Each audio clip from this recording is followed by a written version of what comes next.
Welcome to IAC. ఈ వీడియోలో మనం ఇంపార్టెంట్ కరెంట్ అఫైర్స్ డిస్కస్ చేద్దాం. So let us see the first current affair. Chardham Yatra is in news. Recent గా Uttarakhand chief minister, Uttarakhand ముఖ్యమంత్రి Covid కారణంగా చార్ధామ్ యాత్రని టెంపరీగా సస్పెండ్ చేస్తున్నాము, విజిటింగ్ కి వీలు లేదు అని చెప్పేసి చెప్పడం జరిగింది. So that's why Chardham is in news. అయితే మనం కరెంట్ అఫైర్ల పరంగా ఏం గుర్తుపెట్టుకోవాలంటే, చార్ధామ్ యాత్ర ఏ రాష్ట్రానికి సంబంధించింది అంటే ఉత్తరాఖండ్ రాష్ట్రానికి సంబంధించింది.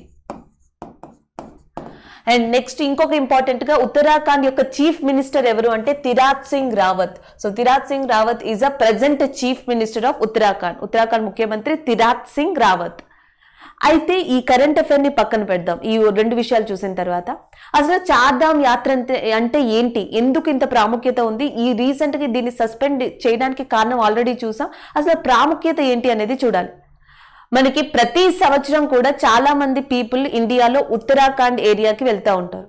ఎందుకంటే ఉత్తరాఖండ్ ఏరియాలో భారతదేశానికి సంబంధించి 4 ఇంపార్టెంట్ గ్లేషియర్స్ ఉన్నాయి, 4 ఇంపార్టెంట్ మంచు కొండలు.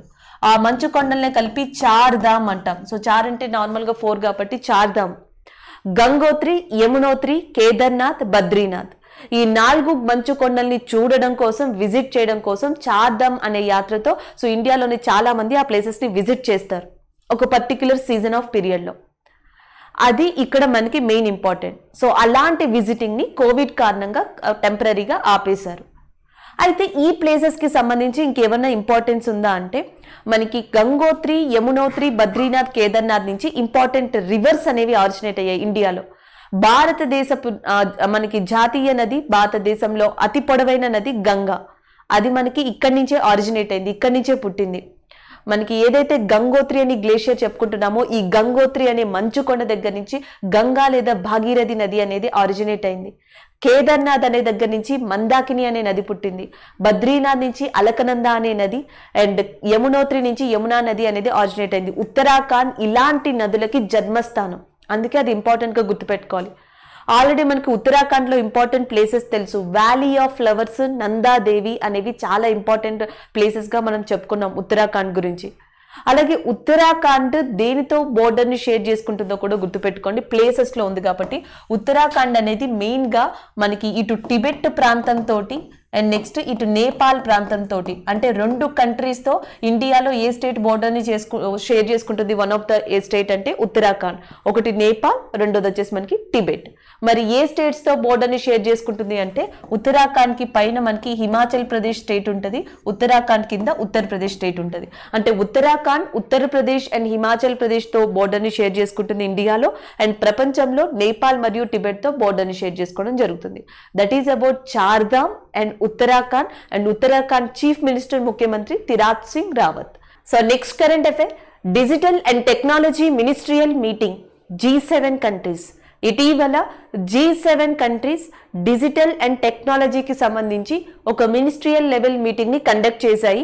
So that's why it is in news. Already మీకు G7 కంట్రీస్ గురించి తెలుసు. సో ఈ G7 కంట్రీస్ అన్ని కలిసి ఎవ్రీ ఇయర్ కూడా ఒక సమిట్ ని కండక్ట్ చేస్తాయి. ఈ సంవత్సరం 2021లో జాన్ మంత్ లో ఆల్రెడీ 47వ G7 సమావేశం అనేది జరిగింది. అయితే ఇప్పుడు రీసెంట్ గా ఈ G7 కంట్రీస్ అన్ని కలిసి ఒక డిజిటల్ ఇన్ఫ్రాస్ట్రక్చర్ గురించి, సో వాటికి సంబంధించిన రిలేటెడ్ ఇన్ఫర్మేషన్ గురించి ఒక మీటింగ్ ని కండక్ట్ చేయడం జరిగింది. That is the digital technology and ministerial meeting. So దీంట్లో డిజిటల్ పరంగా అండ్ టెలికాం పరంగా సెక్యూరిటీని ఎలా డెవలప్ చేయాలి, ఇన్ఫ్రాని ఎట్లా ఇంప్రూవ్ చేయాలి, సో సెక్యూరిటీ డిజిటల్ ట్రాన్సాక్షన్స్ కానీ డిజిటల్ డేటాని కానీ ఎట్లా సెక్యూర్ గా ఉంచాలి, ఎలా ప్రమోట్ చేయాలి, ఈ అన్ని విషయాల మీద మెయిన్ గా డిజిటల్ సెక్యూర్, డిజిటల్ ప్రమోషన్ మీద ఈ G7 సమిట్ అనేది, ఈ G7 కంట్రీస్ అన్ని కలిసి రీసెంట్ గా ఈ మీటింగ్ ని కండక్ట్ చేయడం జరిగింది. అయితే క్వశ్చన్స్ ని మనం ఎలా ఎక్స్పెక్ట్ చేయొచ్చు? నార్మల్ గా G7 summit, G6, G4, G12, G20 ఇట్లాంటివి నార్మల్ గా అడుగుతారు. అయితే క్వశ్చన్ వచ్చేసి G7 కంట్రీస్ ఇటీవల సో దేనికి సంబంధించి మీటింగ్ ని కండక్ట్ చేశాయి అంటే, డిజిటల్ విషయం గురించి, డిజిటల్ ప్లాట్ఫామ్ గురించి, దాని ఆ ఫీల్డ్ గురించి. అండ్ నెక్స్ట్ వచ్చేసి మనకి G7 కంట్రీస్ అనేవి అసలు ఏ సంవత్సరంలో ఏర్పడ్డాయి అంటే 1975లో G7 కంట్రీస్ అనేవి ఏర్పడ్డాయి. ఆల్రెడీ ఇందులోనే ఉంది G7 అని చెప్పేసి. సో G7 అంటే మనకు ఒకటి వచ్చేసి కెనడా వస్తుంది, అండ్ ఇంకొకటి వచ్చేసి USA, next UK, France, next Germany, Italy, Japan. So Japan, Italy, Germany, UK, France, Canada, USA. So మొత్తం ఈ 7 కంట్రీస్ ని కలిపి G7 గా పిలుస్తారు. 1975లో ఇంటర్నేషనల్ సెక్యూరిటీ కోసం, జియో పాలిటిక్స్ కోసం, ఎకనామికల్ గా స్ట్రాంగ్ అవ్వడానికి ఈ అన్ని విషయాల వల్ల G7 కంట్రీస్ అనేవి ఏర్పడ్డాయి. దాని తర్వాత 1997లో 1997లో ఈ G7 కంట్రీస్ కాస్త G8 గా మారాయి. ఎందుకంటే దీంట్లో రష్యా అనేది జాయిన్ అవడం వల్ల. So Russia is join in that G7 summit in 1997. ఈ G7 కాస్త G8 అయింది. దాని తర్వాత మళ్ళీ తిరిగి 2014లో రష్యాకి ఉక్రెయిన్కి మధ్య యుద్ధం జరిగింది, ఆ స్మాల్ డిస్టర్బెన్స్ ఆఫ్ వార్. అది కూడా ఎందుకంటే రష్యాకి లాస్ట్లో అంటే రష్యా యొక్క ల్యాండ్ ఏరియాలో మనకి వెస్ట్రన్ పార్ట్న కార్నర్లో క్రిమియా అనే ఒక ఏరియా ఉంది. ఆ ఏరియా కోసం ఉక్రెయిన్ అండ్ రష్యా కూడా ఒకదానికొకటి ప్రాబ్లమ్స్ ని ఫేస్ చేయడం జరిగింది. ఈ భాగంగానే ఉక్రెయిన్ యుద్ధం భాగంగా 2014లో రష్యాని G8 నుంచి తీసేశారు. సో తిరిగి మళ్ళీ మనకి ఇప్పుడు ఎన్ని కంట్రీస్ ఉన్నాయంటే G7 అనేవి ఉన్నాయి. అంటే G7 అనేది 1975లో ఏర్పడి అది G8 గా చేంజ్ అయ్యి తిరిగి మళ్ళీ 2014 నుంచి G7 గానే మారింది. అంటే మొత్తంలో కూడా మిమ్మల్ని అడిగే క్వశ్చన్స్ ఏ కంట్రీస్ ఉంటాయి. India is a member of G7 or not అని అడుగుతారు. India is not a member of G7. India G7 లో మెంబర్ కాదు. అండ్ ఇంకొక విషయం ఏంటంటే 47వ G7 సమిట్ అనేది 2021లో జరిగినప్పుడు ఇండియాని ఒక గెస్ట్ గా ఆ సమావేశానికి పిలవడం జరిగింది. అలా చాలా కంట్రీస్ ని పిలిచారు. ఇండియాని అండ్ యాజ్ వెల్ యాజ్ ఆస్ట్రేలియాని కూడా one of the guest persons గా మీటింగ్ కి పిలవడం జరిగింది G7 సమిట్ ఇన్ 2021. సో ఇవి మనం G7 కి సంబంధించి ఇంపార్టెంట్ గా గుర్తుపెట్టుకోవాల్సినవి. So next current affair, defender Europe 21 exercise యుద్ధ విన్యాసం న్యూస్ లో ఉంది. రీసెంట్ గా డిఫెండర్ యూరప్ 21 ఎక్సర్సైజ్ అనేది యుఎస్ లోని అల్బేనియాలో డరీస్ అనే పోర్ట్ లో ప్రారంభం కాబోతుంది. So that's why it is in news. ఇది ప్రపంచంలోనే అతిపెద్ద సైనిక విన్యాసం. ఎందుకంటే దాదాపుగా 28,000 మంది 28,000 ఫోర్సెస్ అనేవి సో దీంట్లో పార్టిసిపేట్ చేస్తున్నాయి. ఈ 28,000 ఫోర్సెస్ అనేవి యుఎస్ కి సంబంధించి ఉన్నాయి, యూరోపియన్ కంట్రీస్ కి సంబంధించి ఉన్నాయి, నాటోకి సంబంధించినవి ఉన్నాయి. ఇది గనక స్టార్ట్ అయిన తర్వాత అండ్ ఆఫ్టర్ దట్ చాలా డిఫరెంట్ కంట్రీస్ అంటే మోర్ దెన్ 12 కంట్రీస్ లో ఈ యుద్ధ విన్యాసాన్ని నిర్వహించనున్నారు డిఫరెంట్ డేట్స్ లో. యాక్చువల్గా ఈ ఎక్సర్సైజ్ అనేది లాస్ట్ ఇయర్ యూరోపియన్ కాంటినెంట్ లో అంటే యూరోపియన్ కంట్రీస్ లోనే స్టార్ట్ అవ్వాల్సి ఉంది. బట్ డ్యూ టు కోవిడ్ ఆ టైంలో దాన్ని నిలిపివేశారు అండ్ అగైన్ ఇట్ ఈ స్టార్టెడ్. రీసెంట్ గా ఈ యుద్ధ విన్యాసాన్ని అల్బేనియాలోని మనకి పోర్ట్ ఆఫ్ డరీస్, సో డరీస్ అనే పోర్ట్ లో దీన్ని స్టార్ట్ చేయడం జరిగింది. అయితే ఈ కరెంట్ అఫైర్ మొత్తంలో కూడా మనం గుర్తుపెట్టుకోవాల్సింది ఇటీవల డిఫెండర్ యూరోపియన్ ఎక్సర్సైజ్ అనేది ఏ ప్రాంతంలో జరిగింది అంటే అల్బేనియా లేకపోతే పోర్ట్ ఆఫ్ డరీస్ అనే దాంట్లో. దాదాపుగా ఎన్ని ఫోర్సెస్ దీంట్లో పాల్గొన్నాయంటే 28,000 ఫోర్సెస్ పాల్గొన్నాయి. ఎవరికి సంబంధించి అంటే యుఎస్ కి సంబంధించి, యూరోపియన్ కి సంబంధించి, నాటో సభ్యులు కూడా దీంట్లో పాల్గొన్నారు. సో మనకి నాటో ఇందులో ఉంది కాబట్టి దీని గురించి కూడా చూడాల్సి ఉంటుంది. అది current affair. So current affair లో మనకి నాటో అనేది ఉంది కాబట్టి దీని గురించి చూద్దాం. North Atlantic Treaty Organisation NATO అంటే మరి దీన్ని ఎప్పుడు స్థాపించారు అంటే 1949లో స్థాపించడం జరిగింది. ఎందుకు అంటే సో కొన్ని గ్రూప్ ఆఫ్ కంట్రీస్ కలిసి మిలిటరీ పరంగా సో ఆర్మీ పరంగా చాలా పటిష్టంగా ఉండడం కోసం అండ్ వేరే కంట్రీస్ తో మనకి గ్రూప్ గా ఈ మిలిటరీ సహాయంతో అటాక్ చేయడం కోసం so North Atlantic Treaty Organisation ఏర్పడిందని చెప్పొచ్చు. ముఖ్య ఉద్దేశం we have a lot of reasons, చాలా కారణాలు ఉండనివ్వండి. వన్ ఆఫ్ ద రీజన్ ఏంటంటే మిలిటరీ సపోర్ట్, మిలిటరీ అలయన్స్, సైనిక కూటమి దీని యొక్క ప్రధాన ఎజెండా. అలా 1949లో యుఎస్ కి సంబంధించి యూరోపియన్ కాంటినెంట్ లో ఉన్న కంట్రీస్ కి సంబంధించిన చాలా కంట్రీస్ సో దీంట్లో మెంబర్స్ గా జాయిన్ అవ్వడం జరిగింది. అయితే ఎప్పుడైతే మనకు ఒక ఇంటర్నేషనల్ ఆర్గనైజేషన్ కానీ న్యూస్ లో ఉంటుందో దాని యొక్క హెడ్ క్వార్టర్స్ ని కూడా అడిగే ఛాన్సెస్ ఉంటుంది. సో దీని యొక్క హెడ్ క్వార్టర్స్ వచ్చి మనకి బ్రసెల్స్ లో ఉంది. NATO head quarters is located in Brussels area. And next one, ఇప్పుడు ఈ నాటోకి సంబంధించిన కంట్రీస్ అండ్ నెక్స్ట్ యుఎస్ కి సంబంధించిన ఫోర్సెస్ బాల్కన్ కంట్రీస్ అంటాం, యూరోపియన్ కాంటినెంట్ లో ఉంటాయి బాల్కన్ కంట్రీస్, ఇవన్నీ కూడా మనకి ఈ డిఫెండర్ యూరప్ 21 ఎక్సర్సైజ్ లో పార్టిసిపేట్ చేయబోతున్నాయి. దీని తర్వాత నెక్స్ట్ అంటే ఈ సంవత్సరంలోనే నెక్స్ట్ వెన్యూ నెక్స్ట్ ప్లేస్ వచ్చేసి మనకి యూరోపియన్ కంట్రీస్, నెక్స్ట్ వచ్చేసి బాల్కన్ కంట్రీస్ ఏవైతే ఉన్నాయో ఆ కంట్రీస్ దగ్గర ఈ యుద్ధ విన్యాసాన్ని చేపట్టబోతున్నారు.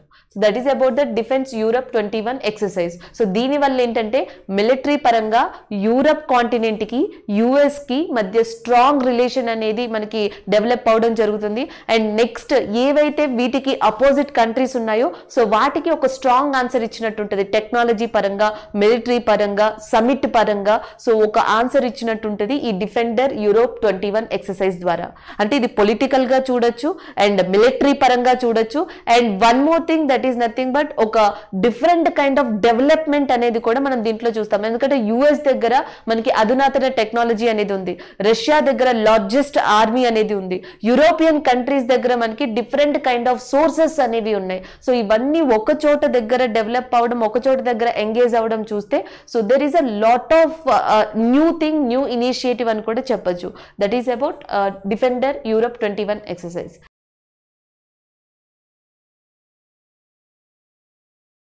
So next one, supply chain resilience initiative is in news.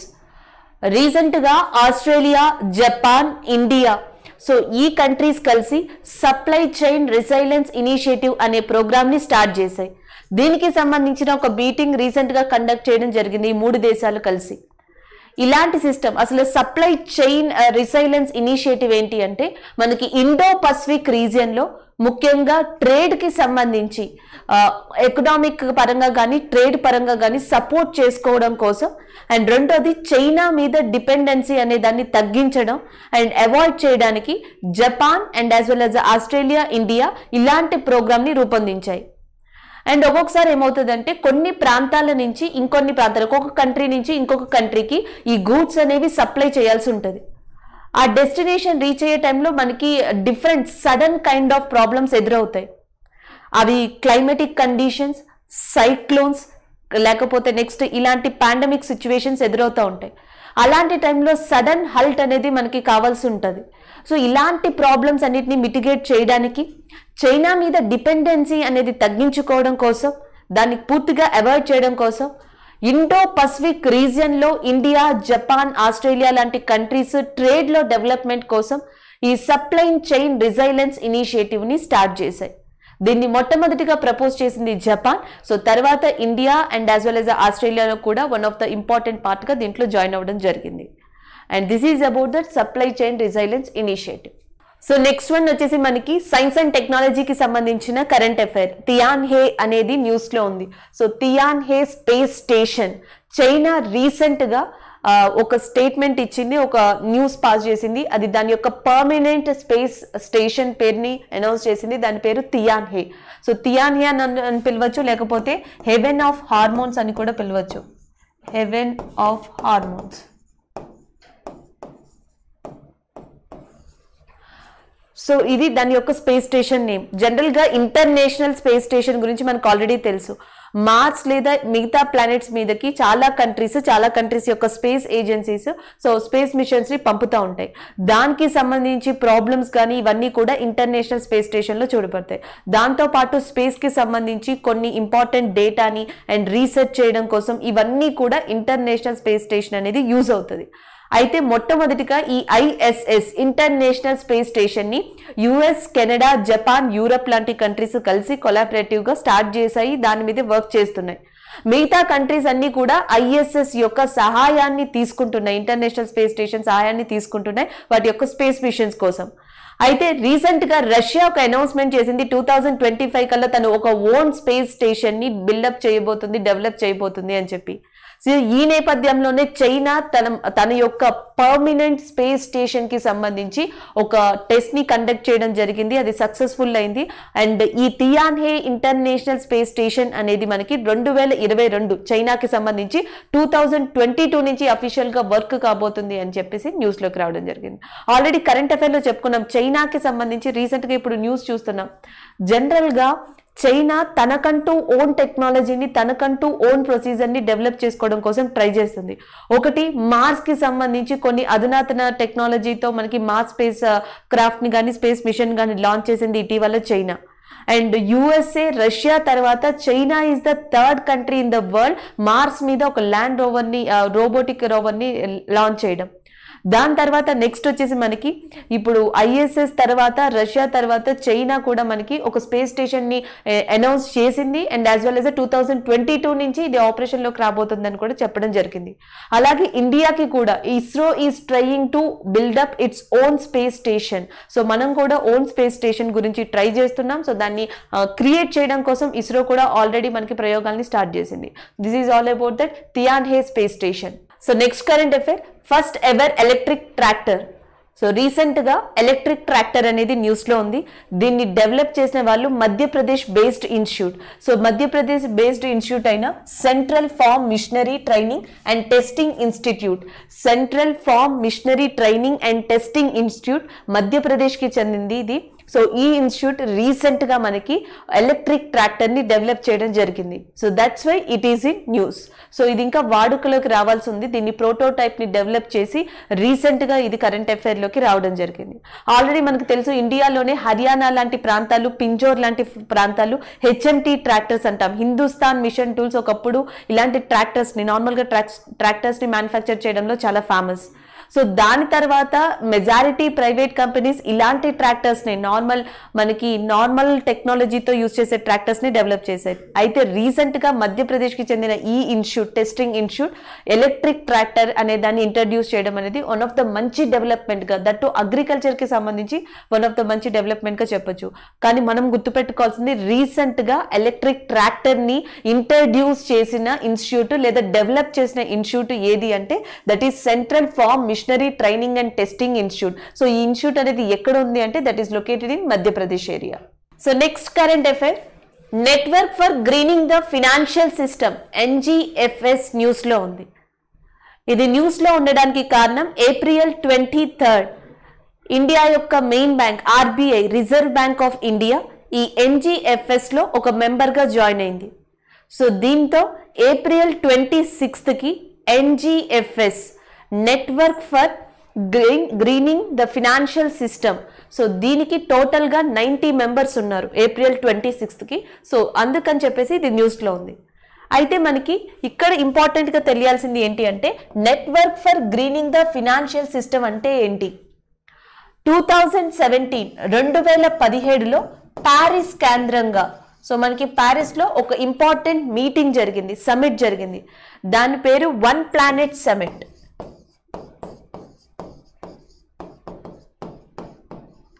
So మనకి వన్ ప్లానెట్ సమిట్ అనేది 2017లో ప్యారిస్ కేంద్రంగా జరిగింది.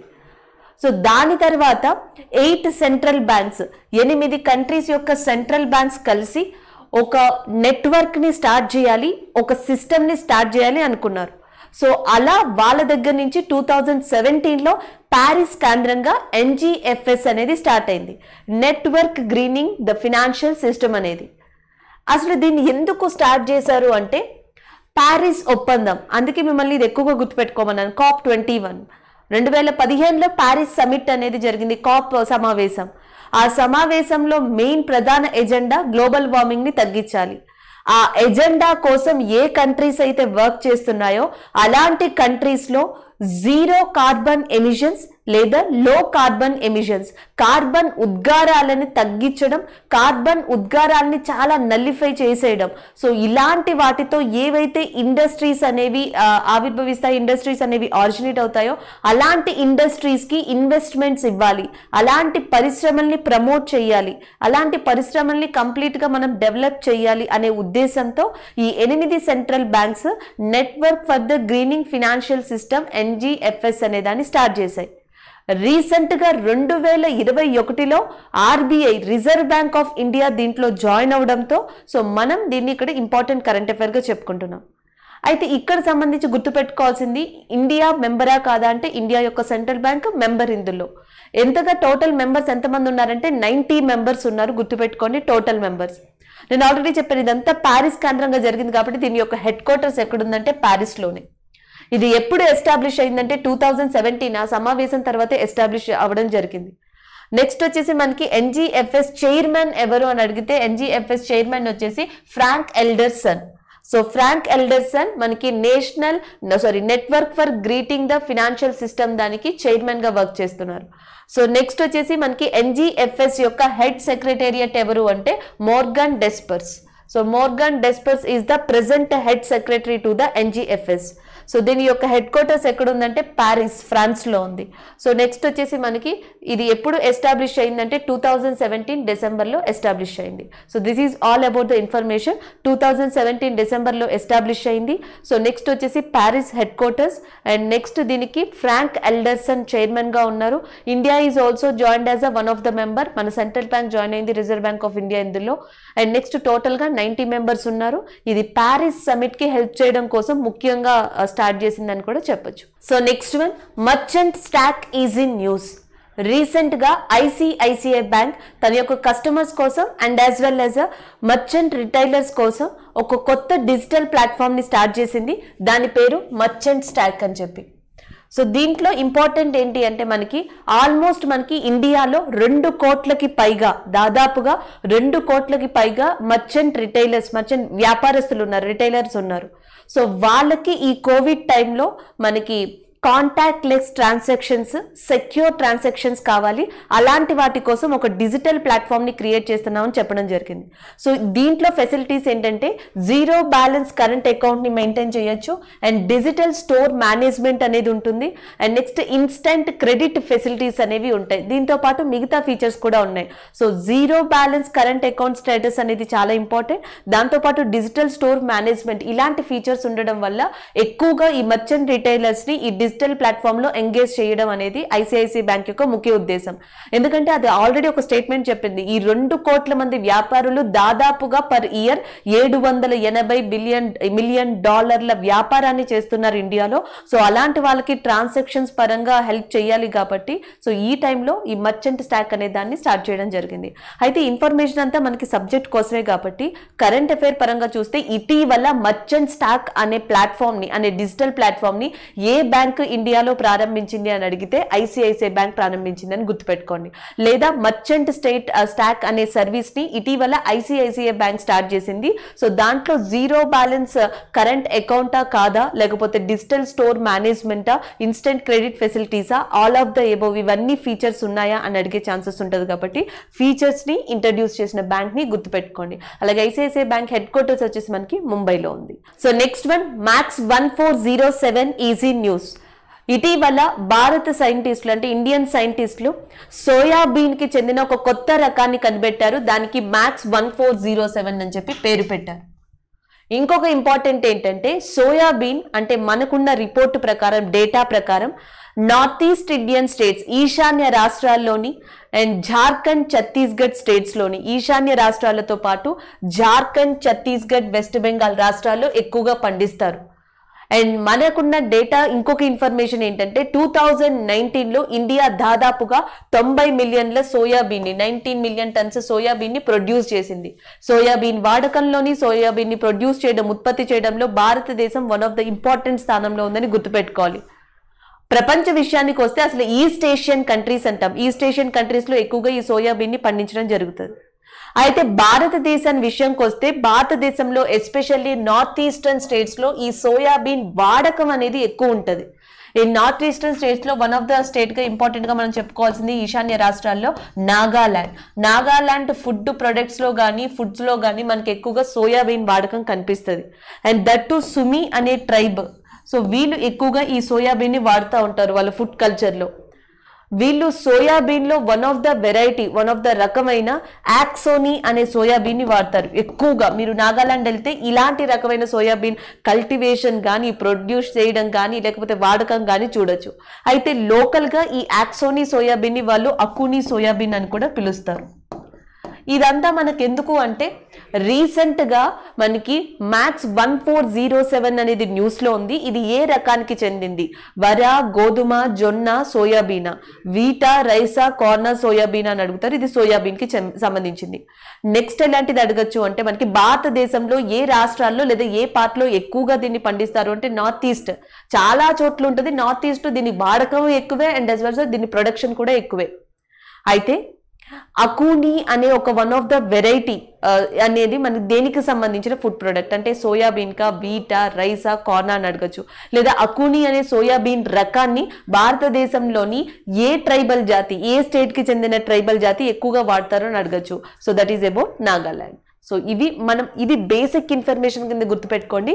ఈ ఒక్క బిట్ ని మీరు కరెంట్ అఫైర్ గా గుర్తుపెట్టుకోవచ్చు. So next current affair, nitrogen generator into oxygen generator. So మనకి రీసెంట్ గా IIT Bombay students, so IIT Bombay వాళ్ళు ఒక టెక్నాలజీని డెవలప్ చేశారు. నైట్రోజన్ జనరేటర్ నుంచి ఆక్సిజన్ జనరేటర్ ని ప్రొడ్యూస్ చేయడం. ఆల్రెడీ కోవిడ్ కారణంగా ఆక్సిజన్ సప్లై అనేది ఇండియాలో చాలా షార్టేజ్ లో ఉంది. మెడికల్ ఆక్సిజన్ ఇచ్చిన, ఆక్సిజన్ ప్లాంట్స్ ని ఎస్టాబ్లిష్ చేసిన, సో వేరే కంట్రీస్ నుంచి ఆక్సిజన్ సరఫరా చేసిన చాలా షార్టేజ్ లో ఉంది ఇండియాలో.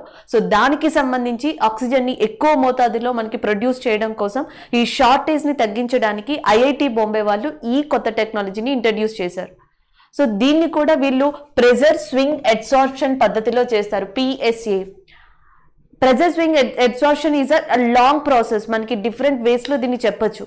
చాలా సింపుల్ గా మనం చెప్పుకోవాలి అంటే ఒక మిక్స్చర్ ఆఫ్ గ్యాసెస్ ని ఒక సెట్టైన్ ప్రెషర్ పాయింట్ దగ్గర సో మనకి కంప్రెస్ చేసి దాని నుంచి కావాల్సిన గ్యాస్ ని ఎక్స్ట్రాక్ట్ చేయడం. సో అలా మనకి కావాల్సిన గ్యాస్ ని ప్రొడ్యూస్ చేయడం జరుగుతుంది. సో అది one of the method of pressure swing adsorption అని చెప్పి పిలవచ్చు, one of the main thing. So ఇలాంటి పద్ధతి ద్వారా మనకి నైట్రోజన్ జనరేటర్స్ నుంచి ఆక్సిజన్ జనరేటర్ ని ప్రొడ్యూస్ చేయబోతున్నారు ఐఐటి బాంబే వాళ్ళు. సో ఐఐటి బాంబేతో Tata consulting engineers and next వచ్చేసి మనకి Span Tech engineers of Mumbai. So వీళ్ళు కూడా ఈ ప్రాజెక్ట్ లో వన్ ఆఫ్ ద పార్ట్ గా అవుతున్నారు. So this is a news about that nitrogen generator into that oxygen generator.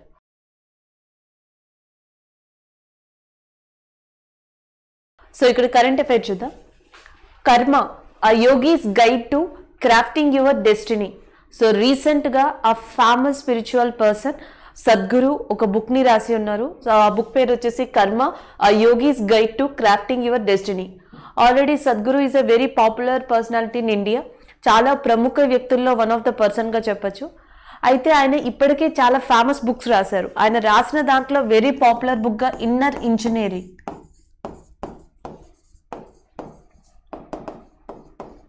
So inner engineering book కానీ next వచ్చేసి మనకి Adi Yogi, death, the inside the story.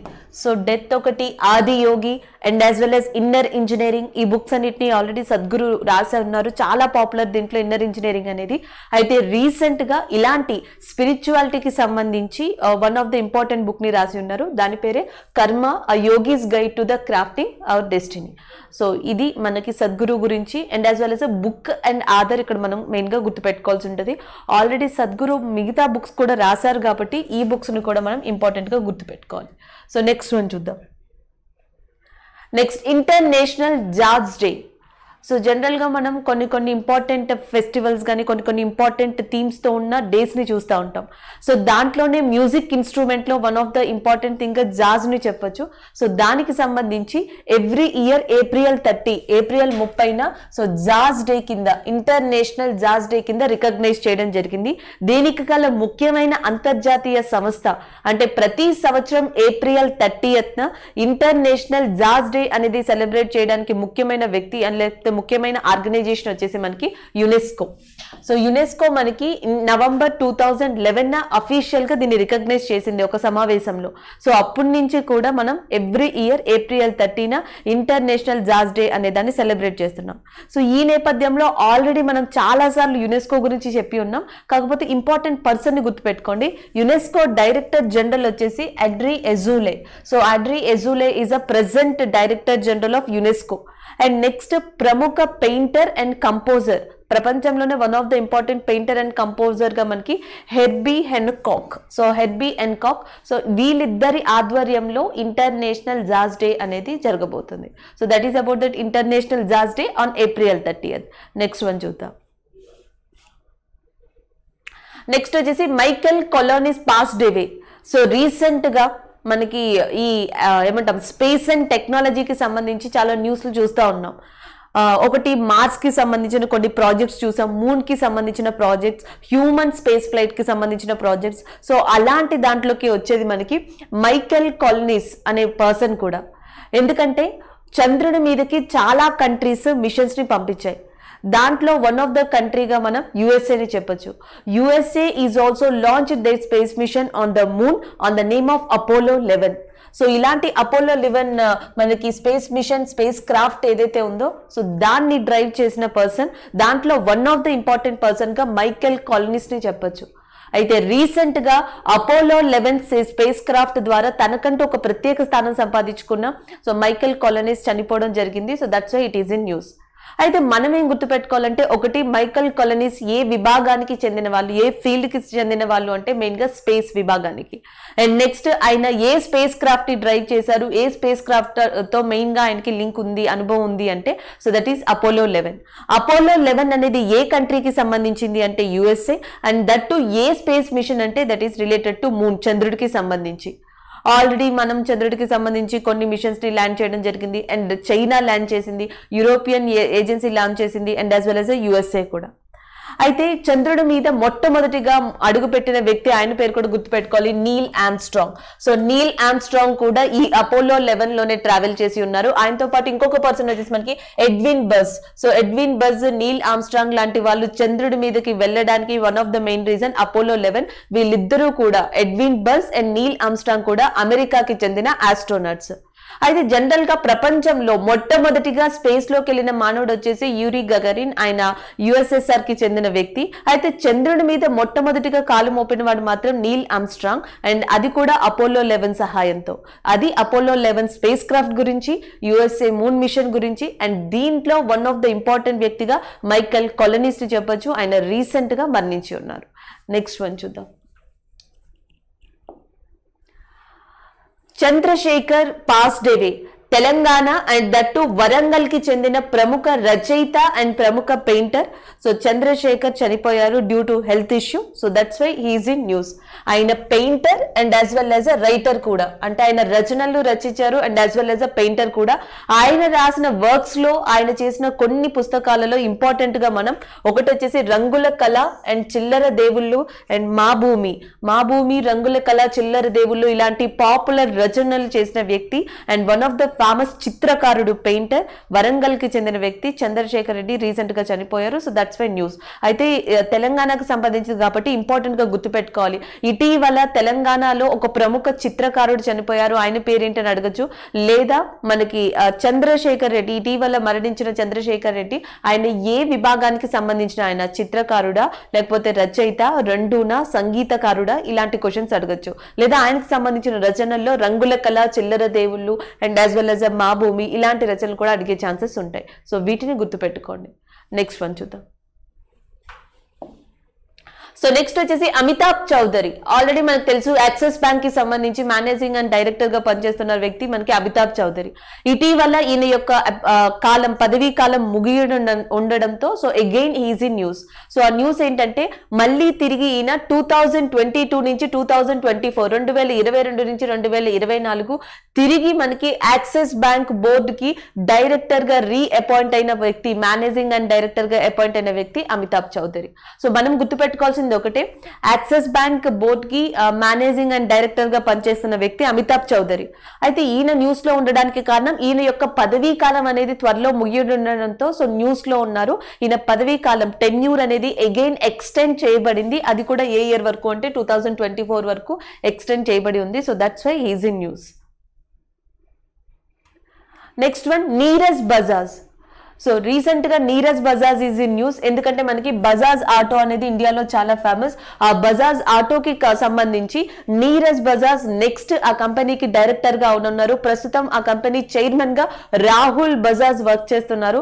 ఆయన తర్వాత ఈ బజాజ్ ఆటోకి చైర్మన్ అండ్ డైరెక్టర్ గా వర్క్ చేసే వ్యక్తి వచ్చేసి మనకి Neeraj Bajaj. So that is about Neeraj Bajaj and he's belongs to that Bajaj auto company. So that is about the news. So next one చూద్దాం. ఈ రోజు ఎక్కువగా వ్యక్తుల్లో మనకి ఇద్దరు మరణించి ఉన్నారు. ఒకళ్ళు తెలంగాణకి చెందిన చంద్రశేఖర్ అండ్ ఇంకొకటి వచ్చేసి మనకి యుఎస్ కి సంబంధించి ప్రముఖ ఆస్ట్రోనాట్ అపోలో 11 కి సంబంధించిన one of the important person గా మనం మైకల్ కాలనిస్ట్ చెప్పొచ్చు. వీళ్ళిద్దరూ ప్రముఖ వ్యక్తులు చనిపోయిన వాళ్ళలో. అలాగే బుక్ అండ్ ఆధార్ లో మనకి కర్మ అనే బుక్ ని రాసింది సద్గురు, దాని గురించి డిస్కస్ చేసుకున్నాం. అండ్ డే వచ్చేటప్పటికి ఇంటర్నేషనల్ జాజ్ డే, అది April 30th రికగ్నైజ్ చేసింది యునెస్కో. సో దాన్ని సెలబ్రేట్ చేయడం జరిగింది.